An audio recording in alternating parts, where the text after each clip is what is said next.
Okay, we're live, everyone. Hello, everyone. This is Dr. Roger Paul, and tonight we're going to continue our study of paper 166, and we're in section 3, the Sermon at Gerasa, and that starts on page 1828.5 of the original book, or 166.3.1 in the rest of the books. How do y'all like that flash screen there? Isn't that nice?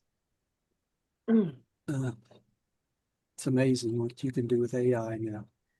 Yeah, look Okay. how young you actually look. Yeah, really. I look better in the pictures than I do in real life.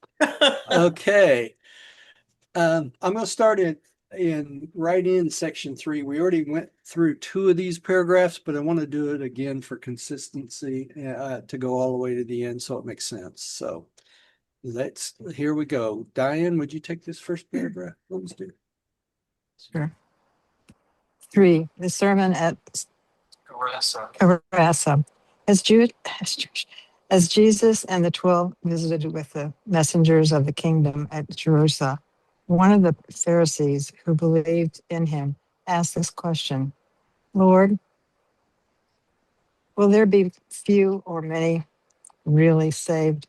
And Jesus answering said, And this is where that question about the 144 came up uh, Hmm. last week. And I want to let everyone out there know online that if you will comment in the bottom under the video, I will send you the link. I looked that up and it's from the Revelation in the New Testament. All right, that's where that quote comes from. It's in 2 separate verses. Let me see if I still have it still on my, give everybody the references. My other computer here, I sure do. Revelation 7:4, it mentions the 144,000. And Revelation 14, 1 through 5. And it was, like I said, this is the multiplication of the 12 tribes. But I got a whole little blurb on it I can send everyone.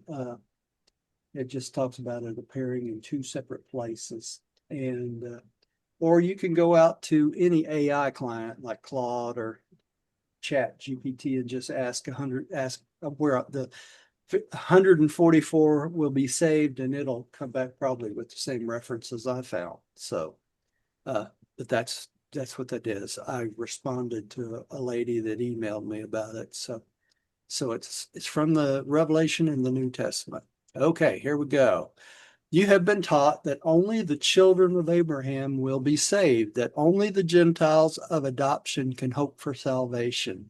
Some of you have reasons, since the scriptures recorded that only Caleb and Joshua from among all the hosts that went out from Egypt lived to enter the promised land. That's not very many, is it? Only a comparative few of those who seek the kingdom of heaven shall find entrance there too. And we talked about this last time, so I'm going to move on to the next one.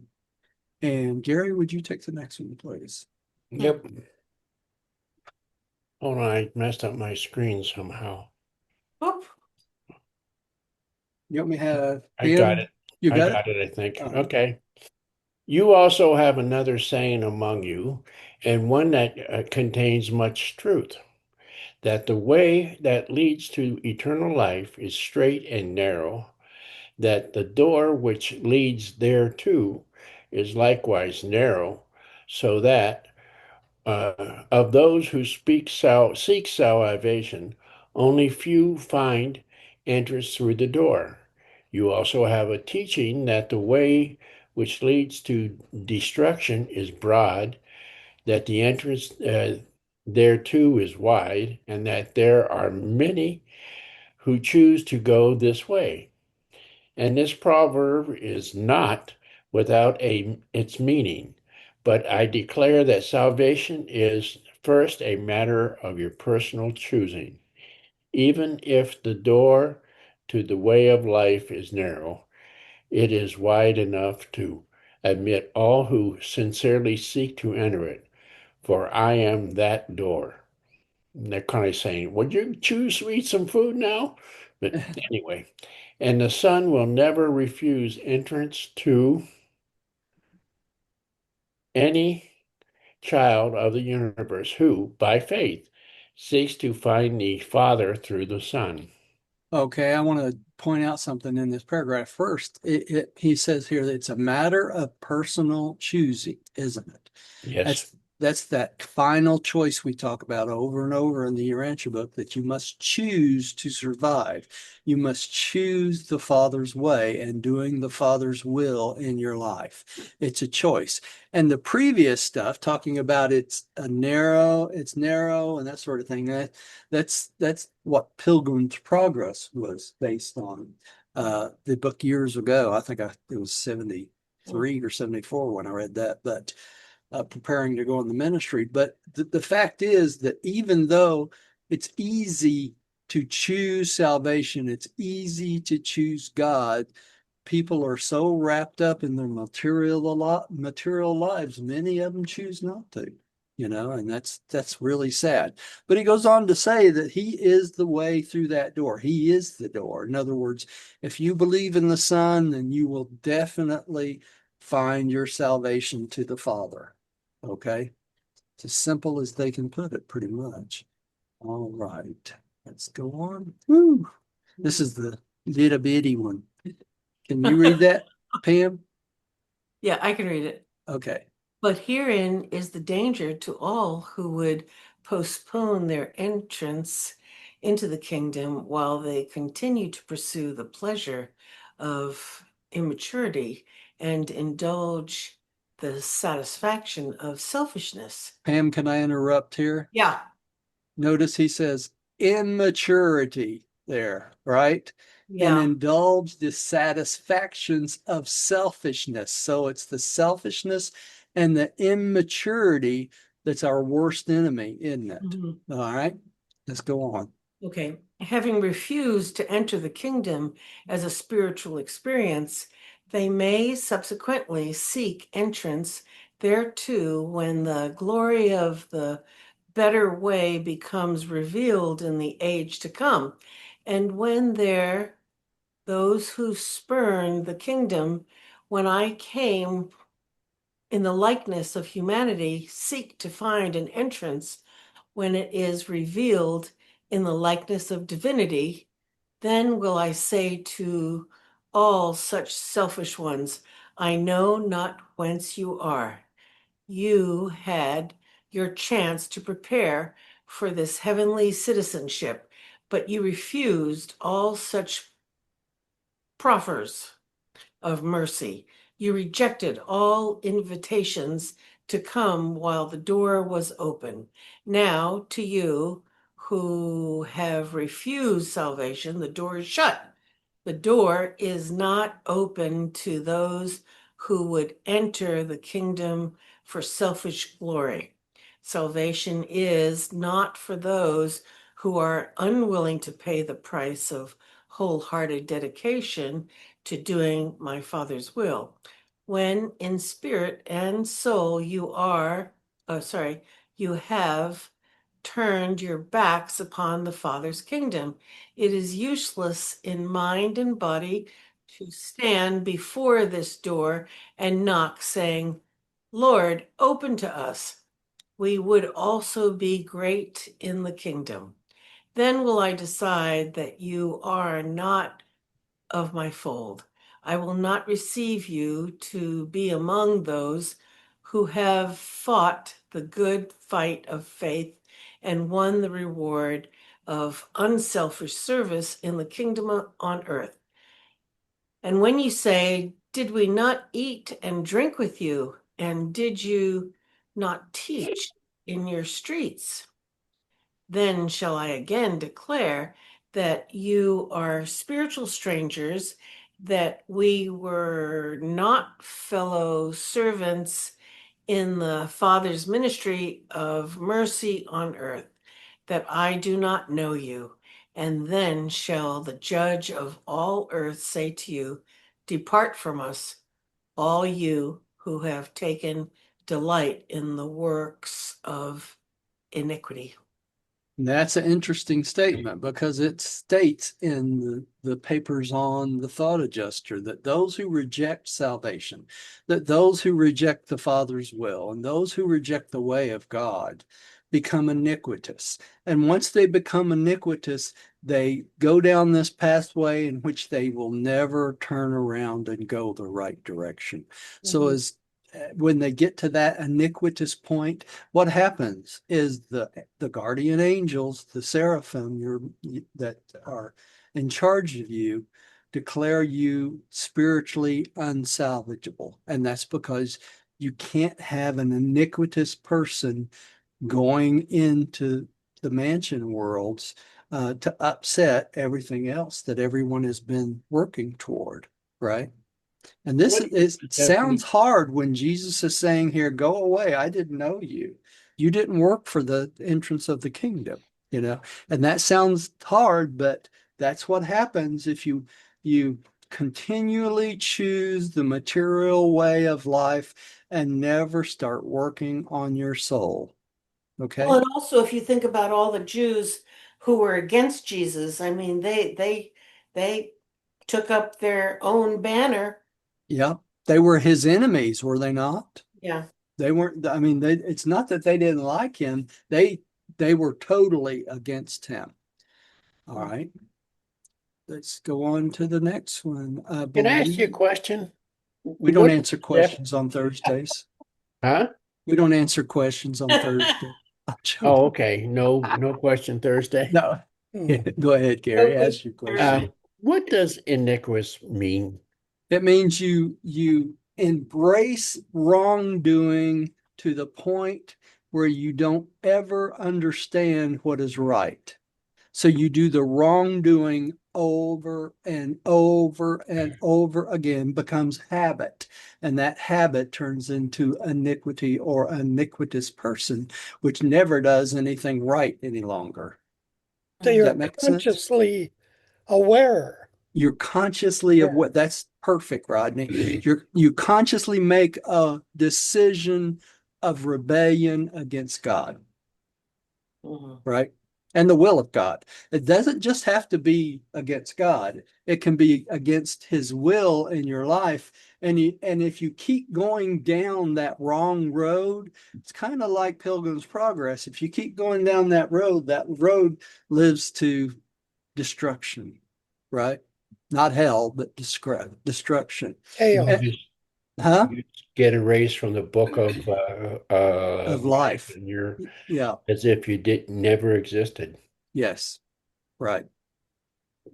And that's what Jesus is talking about here. Now, Diane, would you take the next one? And then we'll have the stranger that popped in take the next one after that.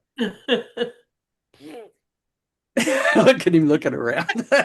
I didn't hear what you said. I said, I'll let you take this one and I'll let the stranger that popped in take the next. Oh, I love you, Rodney. If I couldn't tease you, I wouldn't love you. All okay. right, here. But fear not. Everyone who sincerely desires to find eternal life by entrance into the kingdom of God shall certainly find such everlasting salvation.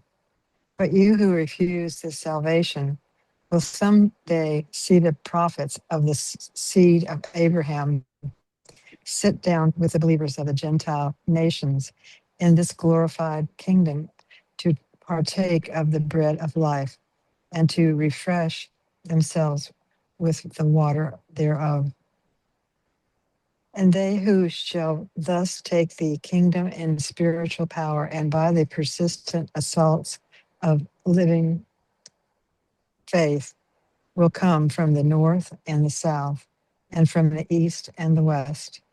And behold, many who are first will be last, and those who are last will many times be first.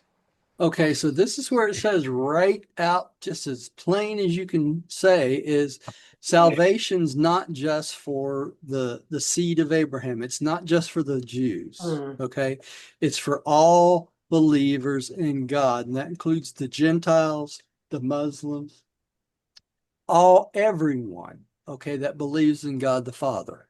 And so What he's saying here is when we get to the mansion worlds, we're going to find all sorts of people, all sorts of religions, and they come from all over the planet when we get there, right? And Well, many of them, he says right here, many who are first will be last. In other words, many of the people we think are great spiritual leaders and things like that will be last because they didn't keep to their first commitment, right? And many who will be last will be first. Okay. Roger, Yeah. not only from this planet, but this whole section, Oh yeah, the whole local or the whole section of this the universe. section of this universe. That's right. Jerusalem, right? All 1,000 planets. We're gonna have more beings there than we can even conceive of. And I have to say this again, y'all. If you have not done so, go out to Eureka Epic and YouTube and watch the video on the mansion worlds. It Jer- is Jerica. Eureka Epic. Eureka. Eureka. Say Eureka that again. Epic. EUR Ureka. right. Epic. EPOCH. And I tell you what, I've been putting out videos for 12 years. I don't make videos that's that beautiful. They are really, really nice. And they've apparently started doing the whole Urantia book, a few chapters at a time. And I watched the one on the Universal Father last night, and I almost had tears on my eyes. It was so good. Who So, are they? huh? It's Or I think it's a lady that's reads the Urantia book. I actually emailed her and she told me how she makes the videos, and I could have used the same tools. Number one, when I started this, the tools that she's using was a little bit expensive for me, and I'm paying for so many tools now to create videos, and I've been doing it manually, but apparently she's been doing it through AI, and maybe that's the direction I need to go with mine too. well, I think your videos are wonderful. Well, the video part is not as good. Some of them I patched together, and some of them I used a program to just make pictures for the background of the voices and stuff. But I'll tell you what, go out there and check that out. I can't say that it's Eureka Epic, and the video. I have not seen a bad video on it yet. They got one on the Midwayers is great. The one on the Mansion World is great. They have one on Adam and Eve, and the Caligaster 100. All these videos they must be pulling the information straight from the Urantia book because they're accurate. Okay, and you know me, I'm all about accuracy, and they are really accurate. So you'll enjoy them. I'll give them a little plug here. And I think it's wonderful that people have taken up this work because, when we get through the book this year, I don't know how much longer I'll be able to do anything, so it's good to see somebody taking up the things that I've been doing for so long and doing it better than I do. So it's a good Check it thing. out for sure. Yeah. All right. Rodney, you get one paragraph and then you get another whole one. So it's Eureka, one Epic. word, Yeah. and epic. Yeah, I think I sent out a couple of their videos to the mailing list. So if you look in your emails, you'll probably find a couple of the videos. I was just flabbergasted. They were so good. I sent them out to everybody. So if you're on the email list, you probably have one or two of them from me. Just look at your emails from me and say, oh, maybe I ought to look at that one, so. But they are great. You'll enjoy all of them. You really will. Okay. So it must be EPOCH. EPOCH. Yeah, I believe. I probably had it right here. Not Let EPIC. me see if I got one here that I've reposted. I've got so many of my own on here, I don't see one Yeah, right now. that must be the spelling. Yeah, I found one, yeah. definitely. So go check it out. It'd be worth your time. All right, Rodney, would you take this one? Sure. Hmm. This was indeed a new and strange version of the old and familiar proverb of the straight and narrow way. Okay, don't go anywhere. I Okay. figured. Slowly, the apostles and many of the disciples were learning the meaning of Jesus' early declaration. Unless you are born again, born of the Spirit, you cannot enter the kingdom of God. Nevertheless, to all who are honest of heart and sincere in faith, it remains eternally true. Behold, I stand at the door of men's hearts and knock, and if any man will open to me, I will come in and sup with him, and will feed him with the bread of life. We shall be one in spirit and purpose, and so shall we ever be brethren in the long and fruitful service of the search for the Paradise Father. And so, whether few or many are to be saved, altogether depends on whether few or many will heed the invitation. I am the door, I am the new and the living way, and whosoever wills may enter to embark upon the endless truth search for eternal life. Okay, a couple things in this paragraph I want to mention. First of all, he talks about being born again, doesn't he? Remember when one of the Sanhedrin came and did anybody remember who that was? Nicodemus? Nicodemus, that's right, came and says, how can someone be born again? And it's important to understand this is a rebirth of spirit. When you have a rebirth of spirit, then your life changes from worrying about your material life and things like that, and your focus changes to spiritual concerns, and you try to do the Father's will in your life every single day. And in doing that, you can't avoid what? Interacting with Jesus, because Jesus is the spirit of truth, if you think about it, right? And you can't go through life if he is the door and he is the living way. You have to interact with that living way on a daily basis, and he has given us a promise here that he will be with us all the way through the service of the search for the Paradise Father, isn't he? Okay. So when people say, is Jesus important? Yeah, I'd say so, wouldn't you? Yeah.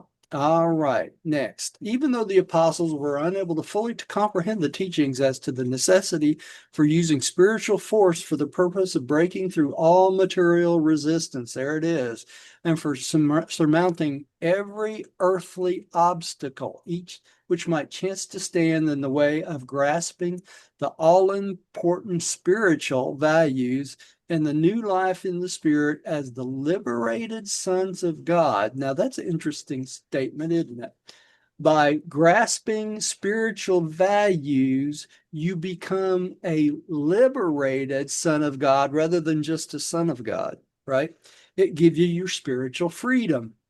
All right, teaching about accidents. Gary, would you take the next one? Four, teaching about accidents. Well, most Pharisees, Palestinians. Palestinians, ate only 2 meals a day. It was the custom of Jesus and the apostles went on a journey to pause at midday for rest and refreshments. And it was at such a noontide stop on the way to Philadelphia that Thomas asked Jesus, Master, from hearing your remarks as we journeyed this morning, I would like to inquire whether spiritual beings are concerned in the production of strange and extraordinary events in the material world, and further to ask whether the angels and other spiritual beings are able to prevent accidents. We've discussed this at great length, right? This is the material accidents of the world, and they do not interfere, right? At least he didn't ask him about a Philadelphia cream cheese sandwich, did he? Yeah. Okay. So Jesus is going to be talking about this. Pamela, take the next. In answer to Thomas's inquiry, Jesus said, "Have I been so long with you, and yet you continue to ask me such questions?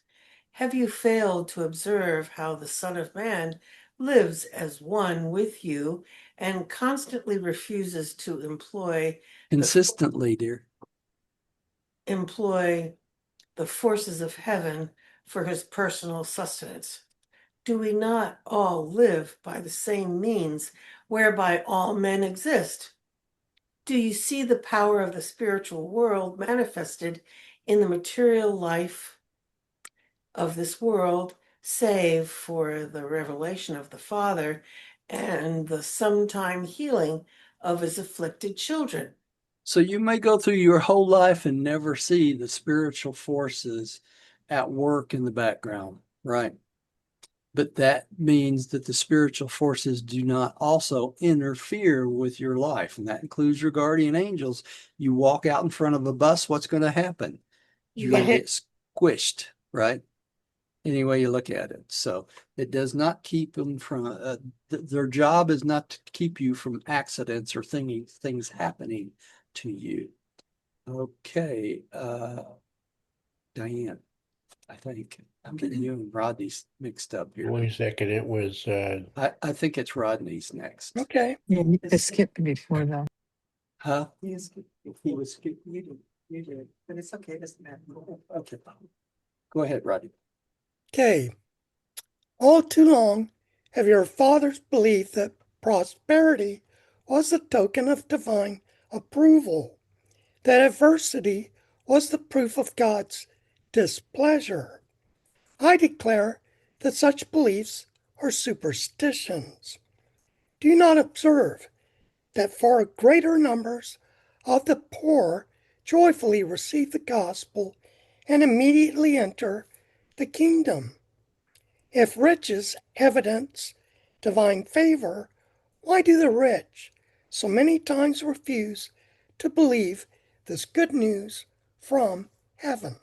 Okay, and the Jews long believed that if you did well in life, it's because you were blessed by God, nothing else, right? A lot of people believe that today. Oh, yeah, Christians believe that, don't they? mhm. You know, especially these mega churches, you know, they want you to send them their money so that you can get more money from God. He's going to pay you for it, right? Sure. Doesn't work that way. Jesus calls all these things superstitions, right? So let's look at what's real. Sweetie, would you take? The Father causes his rain to fall on the just and the unjust. The sun likewise shines on the righteous and the unrighteous. You know about those Galileans whose blood Pilate mingled with his sacrifices. But I tell you, these Galileans were not in any manner sinners above all their fellows just because this happened to them. You also know about the 18 men upon whom the tower of Shalom fell, killing them. Think not that these men who were thus destroyed were offenders above all their brethren in Jerusalem.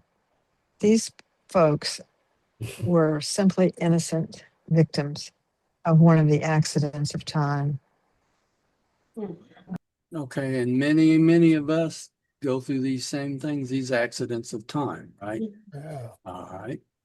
This is this next one here.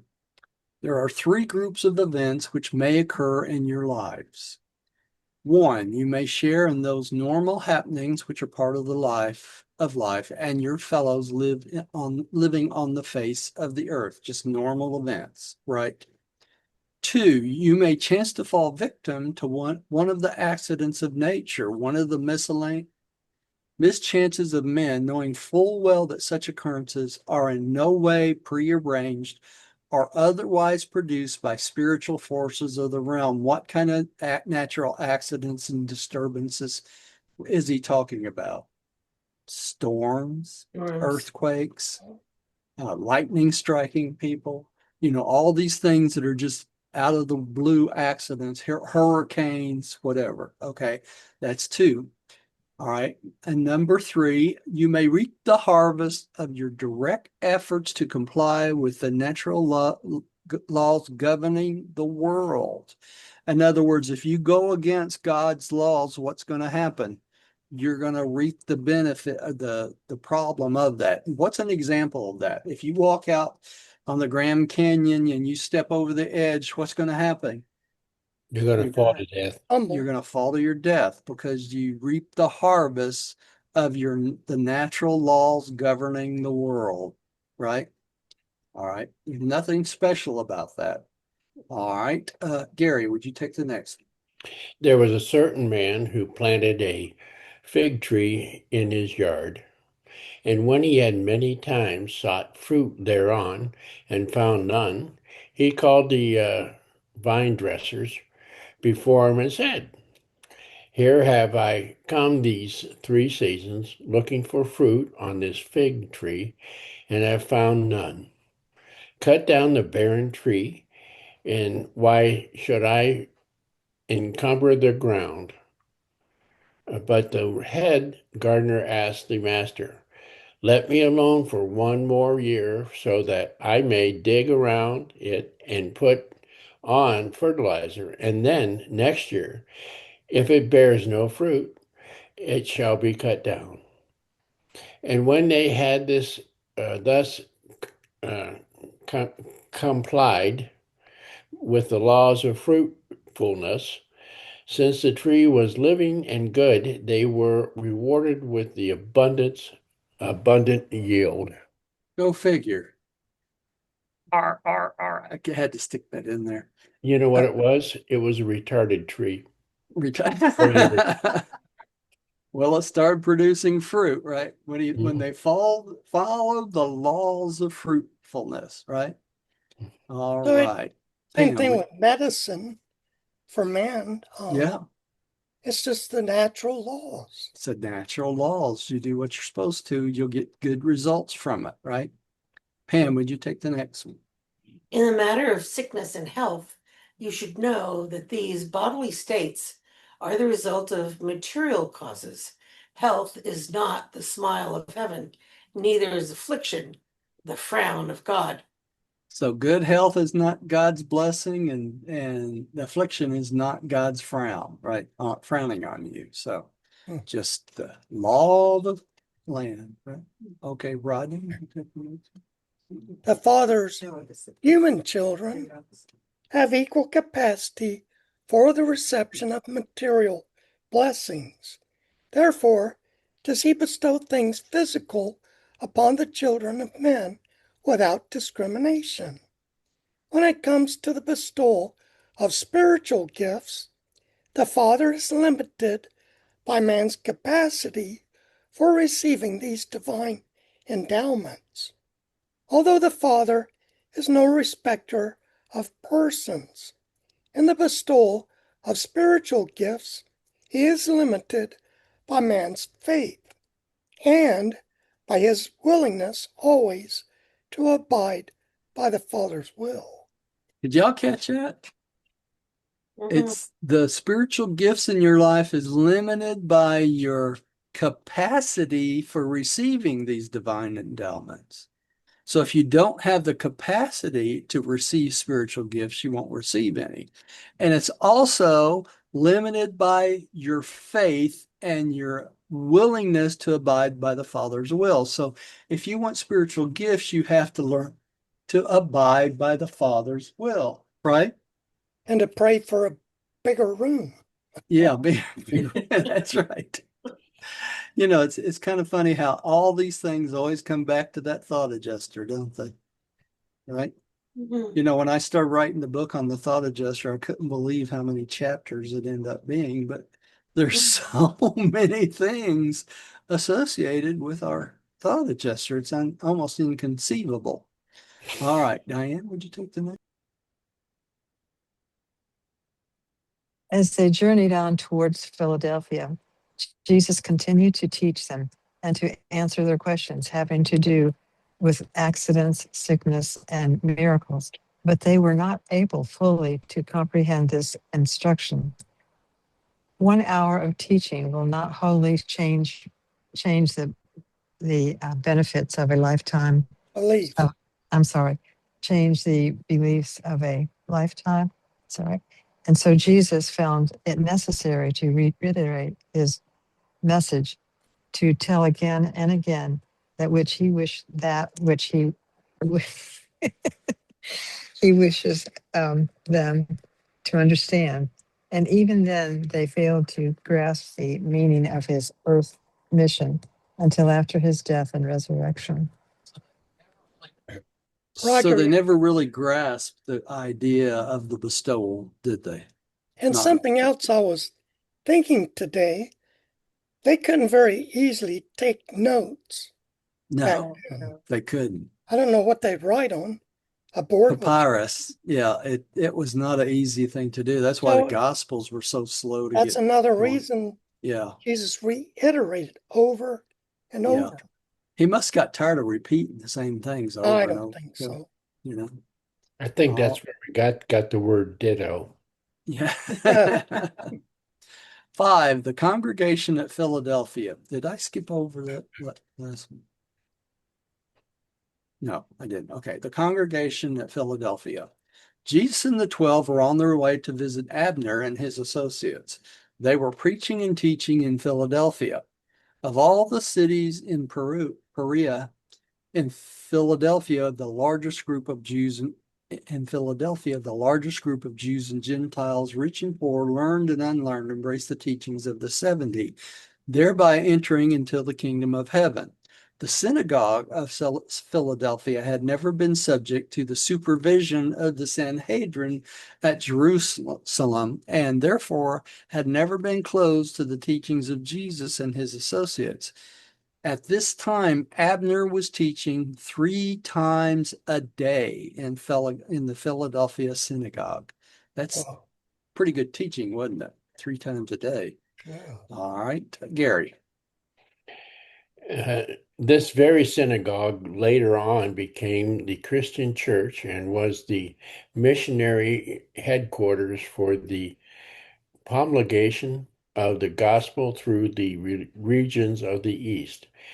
It was long a stronghold of the master's teaching and stood alone in the region as a center of Christian learning for centuries.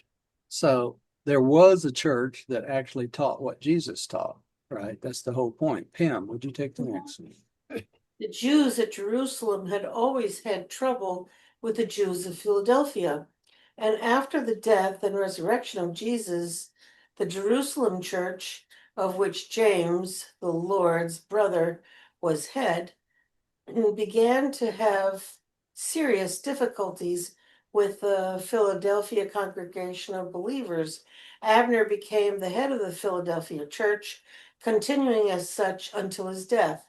And this estrangement with Jerusalem explains why nothing is heard of Abner and his work in the gospel records of the New Testament. This feud between Jerusalem and Philadelphia lasted throughout the lifetime of James and Abner and continued for some time after the destruction of Jerusalem. Philadelphia was really the headquarters of the early church in the south and east of Antioch was in the northwest. What do you think Antioch was in the north and west? because that's where Paul came from, right? Yeah. Hmm. He was known as Paul of Antioch for a long time. Hmm. All right. Rodney, would you take the next one? It was the apparent misfortune of Abner to be at variance with all of the leaders of the early Christian church. He fell out with Peter and James, Jesus' brother, over questions of administration and the jurisdiction of the Jerusalem church. He parted company with Paul over differences of philosophy and theology. Abner was more Babylonian than Hellenic in his philosophy, and he stubbornly resisted all attempts of Paul to remake the teachings of Jesus so as to present less that was objectionable first to the Jews, then to the Greco-Roman believers in the mysteries. So Paul kind of adjusted his philosophy for who his audience was, right? Abner didn't like that.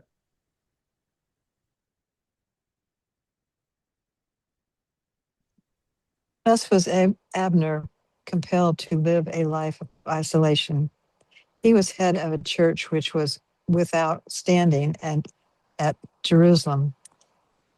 He had dared to defy James, the Lord's brother, who was subsequently supported by Peter. Such conduct effectively separated him from his former associates. Then he dared to withstand Paul. Although he was wholly sympathetic with Paul in his mission to the Gentiles, and though he supported him in his contentions with the church at Jerusalem, he bitterly opposed the version of Jesus' teachings which Paul selected to preach. In his last years, Abner denounced Paul as the clever corrupter of the life teachings of Jesus of Nazareth, the Son of the living God. You know, that's interesting because that's no matter whether you're a Christian or not a Christian, or you've been a Christian for these issues come up. People have different, administrative issues, and then yeah. fighting with Paul. And I love this way they stated this. Paul is the clever corrupter of the life teachings of Jesus, and that is the Son of the living God. So he felt he really did a disservice to Jesus. All right. During the later years of Abner and for some time thereafter, the believers at Philadelphia had held more strictly to the religion of Jesus as he lived and taught than any other group on earth. And that's where it came from. All right. Gary, would you finish this off? Abner lived to be 89 years old, dying at Philadelphia on the 21st day of November, AD 74. And to the very end, he was a faithful believer in and teacher of the gospel of the heavenly kingdom. All right. So all the way to his death, he taught the gospel, didn't he? 89 years old. He was a All right. pretty remarkable guy. Yeah, he really was. Next time, we'll talk about the visit to Philadelphia. We Okay. won't be having any Where steak and cheese exactly is sandwiches. Philadelphia? Pardon me? Pennsylvania. Pennsylvania. Excuse me. I'm just being a smart son of a gun. I'd actually have to lift that up to be exact. It's kind of It's east of Jerusalem, Okay. yeah. over the Jordan, Mhm. and up the big hill and to the east. Yeah. Okay. Kind of mid-ground. But I have a question, Yeah. Roger, Yeah. because Mother asked me, and I think I got the answer right. But if you're spiritually inclined, if you're following God's will, and if you've achieved the third circle or higher, Yeah. then once you pass away on the third day, you arise on the mansion world. Right. However, if you're not inclined that way and you pass away, you're going to have to wait until the resurrection. Yeah, group resurrection. Yeah, So- about 1,000, somewhere around 1,000 years. Because she Yeah. asked me about cremation, if she got cremated, and she didn't make it. What kind of body is going to rise now? There's no Right, body maybe, after yeah. death, though, Rodney. So Your soul then she- trust is held by your guardian angels. Oh, she pretty well knew that. Yeah. She was just twisting it in her mind and asked me, well, then, where do all those souls? I mean, if it's 1,000 years until the dispensation, where are they? Under the group guardians. So they're not in the grave. They're not in the grave. No, this always got me. People go to graveyards and stuff and talk to their parents and spouses. They're not and there. They're not there. There's That's nothing just the there. car they That- drove. Yeah, yeah. All those soul trusts are held with the guardian angels. And if you don't make it to the third circle, then you are held in one of the three groups of group guardians that either watch out either over 1,000 people, 500 people, or 100 people. Are those guardian angels? Do they stay on this planet? Or perhaps they go to another? They could go to another, it doesn't matter. They still hold your soul trust. And what's interesting is it's the archangel's duty to supervise whether your soul gets to the mansion worlds, right? So it's the archangels. If something happens and that guardian seraphim rebels or something, then that archangel who's in charge of that group of guardian angels removes all the soul trust within that guardian angels and holds them themselves until those people are resurrected. Mhm. So it could be quite a few Oh yeah, it could be thousands. Yeah, trusts that yeah. Yes, but what They're do we holding. know about space? Nothing. I mean, I was like in my early 20s and I was driving home to my parents' house and I started crying and I realized my grandfather had died. So Yeah, when I got there, he had passed away. He had been failing. yeah. And we were all downstairs in the bedroom. And later, my sister and brother told me that I had suggested that we start praying. It was like nobody knew what to do. So I said, let's say the Our Father, Father, give them something to do. Yeah, But when I saw my grandfather, it was an empty body. yeah. just a I mean, shell. So, Rob, that's why I have arranged for my mother and me and Diane, all three, to be cremated, because Yeah, it's an empty vessel. You yeah, don't need it anymore, no, and people are scared to death to get cremated because they think, well, my body won't rise. Your body never does rise. yeah, The seconds after you die, your guardian angel takes charge of your soul, and you are no longer in that body, right? And there's this psychic connection through the mind spirit, I think, that people have to each other. And when I was a young man, I had a foster father called Mr. Bradshaw. And I was on my way from Atlanta down to Alabama because he was really sick and I knew he was passing.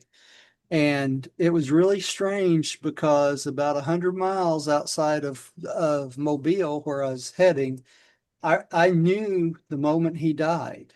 yeah, There's this psychic connection we have with each other. yeah, Call it what you call it, ESP, whatever you want to call it, it doesn't matter. But we're all connected through the same mind circuit, right? And when someone ceases to function in that mind circuit, it's like there's a loss psychically of that person. And that's probably what you experienced, Pam, yeah, is you knew it soon as it happens. So yeah, when I walked into the hospital where he was, I already knew he had passed. yeah.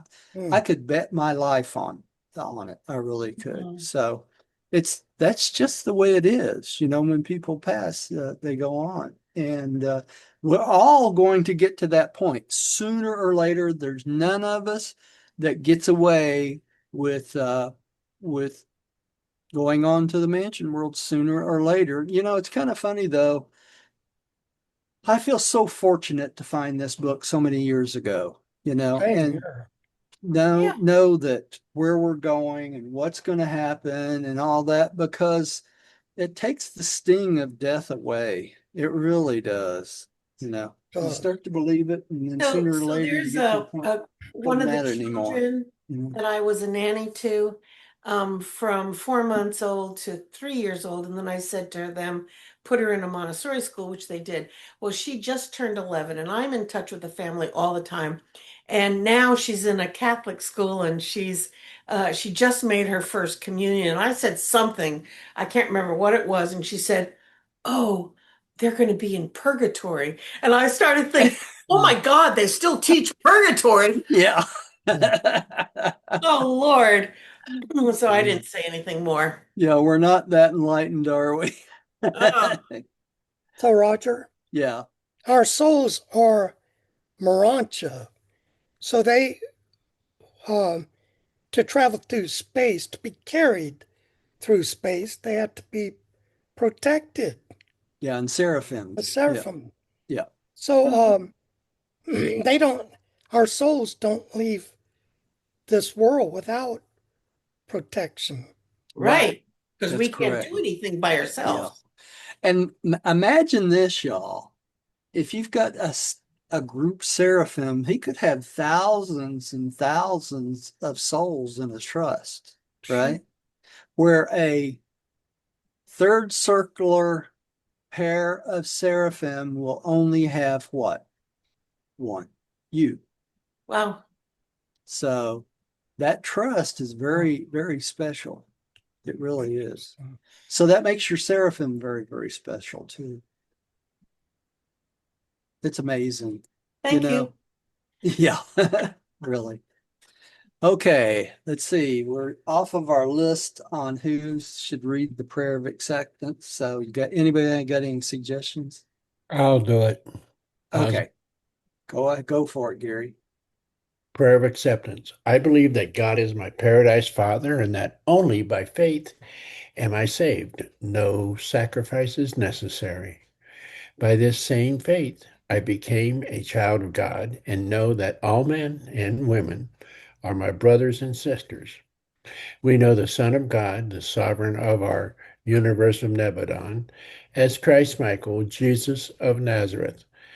By allowing the will of God to become my will, I will someday stand in the presence of the Paradise Father. In the name of Christ Michael, Jesus of Nazareth. Amen. Oh, Amen. man. Y'all want to hear a funny story since we got a couple minutes here? Sure. When a few weeks ago I was working on a video and I put all this information into an AI engine on this video. And what it came out with is a discussion about our prayer of acceptance. Really? Yeah, it's kind of, you know, not, I didn't intend that to happen. I was just wanting it to discuss, you know, I think it was one of the thought adjuster papers. But anyway, when I put it in there and it came out, it talked about how we discussed the wording of the prayer of acceptance. And what struck me was the fact that it mentioned Gary by name when we were talking about Uh, I when remember that incident. You know do that? you? Do interesting. you? Well, Mhm. it's in a video out there, Hmm. you know. I've been But immortalized. yeah, you've been You know immortalized what? You're a forever. trip. You know that? At I, one time you delete me, and another time you immortalize me. Uh, I would never delete you, Gary. I I might really tease felt you a like bit. Roger Rabbit. You know that? Yeah. I love you guys. I really do. I'm grateful you stayed with us this long and gone on Well, this I'm journey. grateful for you. Well, I Same here. appreciate that. I really You have do. no idea how much I look forward to these meetings. I Well, really enjoy them. I do too. I really They do. keep me You know, grounded in it. last week I was so out of the habit of doing Tuesdays and Thursdays that I completely forgot. Yeah, now I understand that, you know. And it was weird for me Tuesday because I had to do all the, I just knew I couldn't do it Tuesday because of all the prep for the studies I had Wednesday. And, you know, that would not have been cool anyway. Look at it. So it worked out good. And Yeah. next week we start on a whole new paper. So that's good. All Okay. right, y'all, let's get off of here and we will Thank plan you. on seeing you guys Tuesday again. All right. Love you guys. Love you too. Me I'll see too. y'all. Thank you. Bye, everybody. Thank you.